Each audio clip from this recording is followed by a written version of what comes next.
Bonjour Alette Galen. On est dans ton atelier, on découvre beaucoup de belles choses. J'aimerais bien que tu te présentes, voilà, que tu nous dises qui tu es.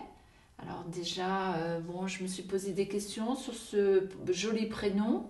Tu m'as dit tout à l'heure que c'était un prénom bourguignon. Mhm. Donc tu viens de peut-être de cette région. Qu'est-ce que tu as fait comme études? Voilà, j'aimerais bien que tu nous racontes un petit peu qui tu es. Voilà. En effet, alors pour en venir à mon prénom, mon père est bourguignon et il s'est toujours dit voilà, si j'ai une fille, je l'appellerai Alette. C'est vraiment spécialement près de Dijon. Donc voilà, moi je suis née à Paris et j'ai grandi en région parisienne. Et ce qui m'a permis par la suite de faire mes études à l'école Boulle en sculpture sur bois.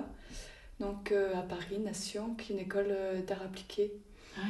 Donc après tes 5 années d'études, alors après, comment est-ce que tu es arrivée sur Nantes? Alors, je suis arrivée sur Nantes pas tout de suite après les études, parce que j'ai fait une année vraiment de voyage à la découverte de la sculpture, mais autre que sur bois. Donc, j'avais envie d'élargir plus le milieu de la sculpture. Donc, j'ai fait des stages donc dans le domaine du théâtre, de l'opéra, à l'Opéra Bastille, du moulage, donc aux ateliers du moulage du Louvre, en art-thérapie, des concours de sculpture sur bois. Tout ça, en fait, vraiment pour élargir un maximum le domaine de la sculpture et pour pouvoir après voir le monde du travail et voir dans quelle filière je voulais me diriger, vers laquelle je voulais me diriger. Pas forcément en sculpture sur bois, mais voilà, c'est vraiment le décor de théâtre qui m'a conquise à ce moment-là. Mhm. Et d'avoir fait un concours international de sculpture sur bois cette année-là, ça m'a donné envie de vraiment apprendre l'anglais. Donc je suis partie après 2 années en Angleterre, travailler avec... au départ c'était un échange Erasmus et après j'ai bossé chez un sculpteur sur bois qui, qui là-bas a une petite entreprise d'ébénisterie, sculpture dans le Wicomshire, entre Oxford et Londres. Voilà, et après ça, je suis revenue sur Paris pour travailler dans les décors. Et très vite, la vie parisienne, j'ai eu envie de vivre en province, quoi. Et donc Nantes a été un choix au niveau possibilités culturelles et artistiques pour moi, voilà, pour trouver du travail, parce qu'il était nécessaire que je puisse vivre de mon métier.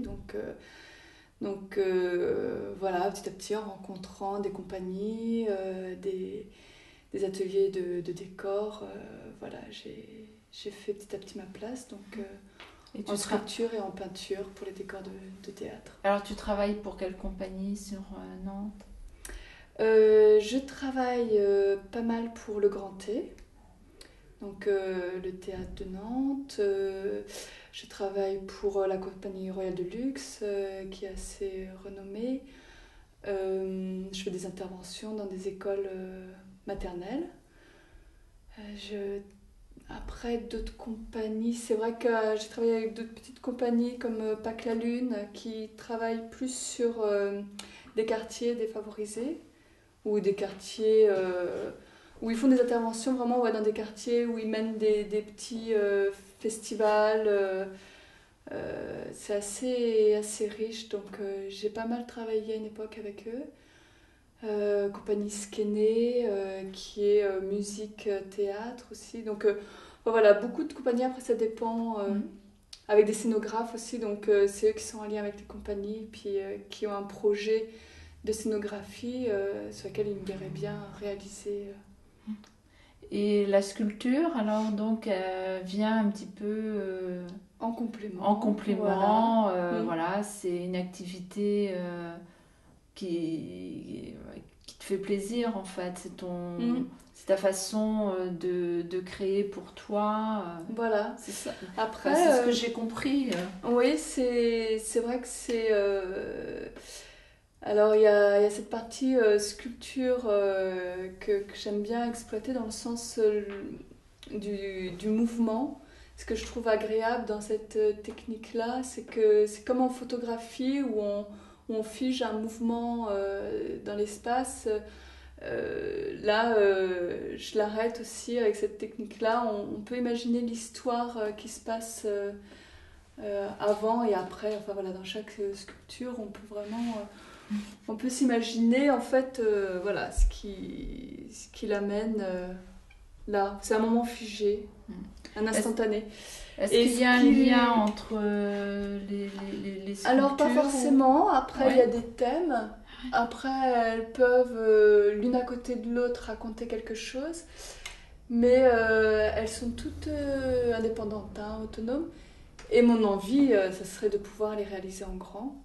En 2008 ou 2009, je sais plus, j'ai réalisé une des sculptures comme ça en grand pour la fête du vélo à Nantes.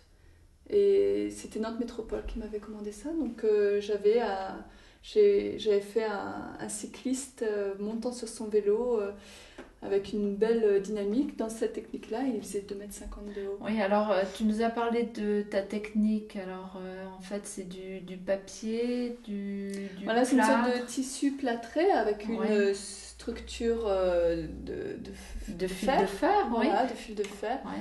Donc ce qui rend la chose assez légère et en même temps solide, quoi. Ouais. Mais alors, comment tu parles de papier et de plâtre? Ce sont pas des bandes plâtrées, Non, non, non? non. D'ailleurs, en grand, c'est vraiment du tissu Ouais. et puis une résine que j'utilise. Pour Nantes Métropole, Oui. c'était ça que j'avais fait. Ouais. Oui, Après, c'est pas... ça doit être compliqué à faire. Oui, en fait, c'est aussi une sorte de mouvement qu'on donne à ce moment-là au Oui. tissu, comme une danse où, en le mettant, vu les plis qu'on donne, voilà, ça va donner le mouvement de la sculpture, Ouais. là aussi. Parce qu'on peut voir. que autant quand Ça on vient travaille vraiment l'habiller, quoi.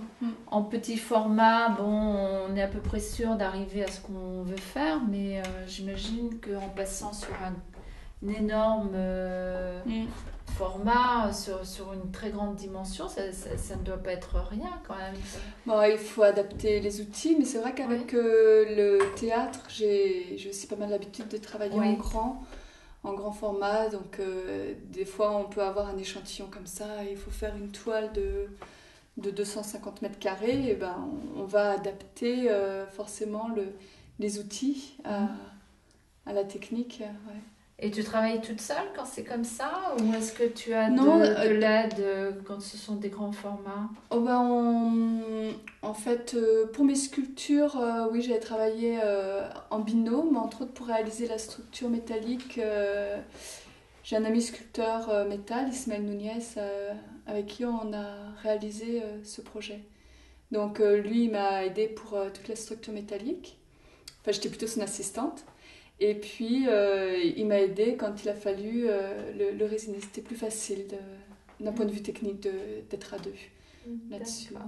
Et puis dans les décors de théâtre, c'est un travail d'équipe, hein, vraiment. Il y a souvent, voilà, je travaille avec des menuisiers, des serruriers, des peintres, des sculpteurs, des mouleurs, des finisseurs. Enfin, il y a tout un monde en fait hein, là-dedans. Et aussi, alors qu'on ne voit pas ici, mais je fais aussi de la gravure sur bois. Et donc là, c'est aussi un autre univers que je développe en ce moment de création. Donc, où c'est des impressions de gravure que je fais dans le bois. Donc je retrouve aujourd'hui la matière, le bois, mon établi, mes outils et les différentes essences de bois dans laquelle je viens graver pour après les imprimer sur différents papiers. D'accord. Et dernière question, bon, il y a une seule couleur, enfin, si on peut parler de couleur, puisqu'on dit que le blanc n'est pas une couleur, mais c'est blanc. Est-ce que ça restera en l'état ou est-ce que ce sont des sculptures qui après prennent de la couleur? Non, tu les laisses comme ça. Alors, moi je laisse blanc, j'aime bien la franchise de la matière. Ouais, les effets Et d'ombre et de le lumière. blanc, j'aime bien comment la lumière joue dessus. Oui, bien sûr. Il y a vraiment un graphisme que je trouve Qui est propre. agréable et qu'on peut blanc. voir en blanc. Parce qu'on va jouer comme sur les photos noir et blanc, on vient vraiment jouer sur les lumières, les ombres. Et si jamais j'en fais en bronze, voilà, je le garderai en bronze. J'essaierai pas de le patiner blanc ou de le peindre en blanc. Voilà, Je garderai la matière d'origine. J'aime pour bien. le moment, c'est le matériau dans lequel tu aimes bien te retrouver. Pour le moment, c'est ce matériau privilégié en fait pour ton travail. Oui, pour des questions de rendu à cette échelle-là, mais encore une fois, j'aimerais bien. Ce serait comme des maquettes, et peut-être qu'un jour j'aurai une commande d'une commune ou pour une école maternelle pour le réaliser en 4 mètres de haut. Celui-là, je l'imagine tout à fait dans une cour de récréation. Sur laquelle les enfants puissent venir grimper, jouer, se faire prendre en photo dans un parc, voilà, à grande échelle. Du coup, ce ne serait pas cette technique-là d'un point de vue technique, mais je trouve que la sculpture en soi s'y prêterait bien. Voilà, merci Alette pour ce petit moment passé avec toi. Ben, merci à vous.